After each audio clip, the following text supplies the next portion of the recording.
지난달 대구에서 크게 다친 10대 학생이 2시간 넘게 병원을 찾아다니다 결국 숨지는 안타까운 일이 있었죠. 소아과 진료 공백도 심각해 휴일이나 야간엔 병원을 못 찾는 경우도 많습니다. 정부와 여당이 오늘 이런 의료 공백 문제에 대한 방안을 내놓았습니다. 전국 어디서나 1시간 안에 접근할 수 있는 중증 응급의료센터를 60곳으로 늘리고 이 소아과 진료 공백 대책도 곧 마련하기로 했는데요. 그런데 병원 숫자만 늘린다고 해결될까요?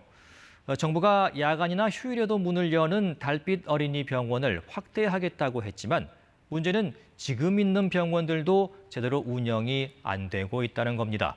원동희 기자가 취재했습니다. 경기도의 한 병원, 밤 9시가 넘은 시각에도 문을 열었습니다. 알바? 우와, 엄청 잘하네. 야간에도 환자를 치료하는 달빛 어린이 병원입니다. 환자들에겐 도움이 되지만 병원은 재정적 부담을 호소합니다. 환자 한 명당 9,500원 정도 혹은 10,000원에서 오락가락하는 그런 달빛 수당을 받고 있는데요. 저기 수당을 다 커버할 수가 없습니다. 이렇다 보니 달빛 어린이 병원은 전국에 40곳도 채 되지 않습니다. 이마저도 토요일 야간 진료가 가능한 곳은 9곳, 일요일과 공휴일 밤엔 5곳뿐입니다.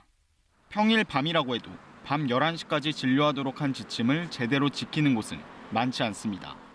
진료 보시려면 10시 20분까지는 오셔야 되시는데 마감하는 시간이 있어가지고. 상태가 심각해도 수액 치료나 입원은 불가능한 곳이 대다수입니다. 간호사 선생님도 이제 퇴근하셔가지고 검사나 따로 주사나 이런 건 다 안 되세요. 문연 약국을 찾는 것도 문제입니다. 이곳은 바로 위층 달빛 어린이병원과 함께 운영하기로 한 협력 약국입니다. 위에선 진료가 한창이지만 약국은 먼저 문을 닫았습니다.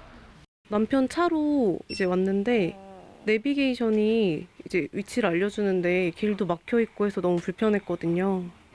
약국 역시 환자 한 명당 2,000원대 야간 수당만 받으며 어린이 환자를 기다리는 건 쉽지 않다고 말합니다.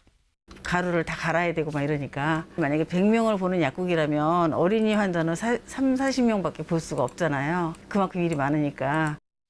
정부가 어린이 응급 의료 체계를 손보겠다며 달빛 어린이 병원을 100개로 늘리겠다고 발표했지만 실효성이 부족하다는 지적이 나오는 이유입니다. 이 상황이 계속한다면 아마 상당수의 달빛 병원에서는 더 이상 운영하지 못하는 상황. 복지부는 수가 인상과 지원금 지급 등을 의료계와 논의 중이라고 밝혔습니다. KBS 뉴스 원동입니다.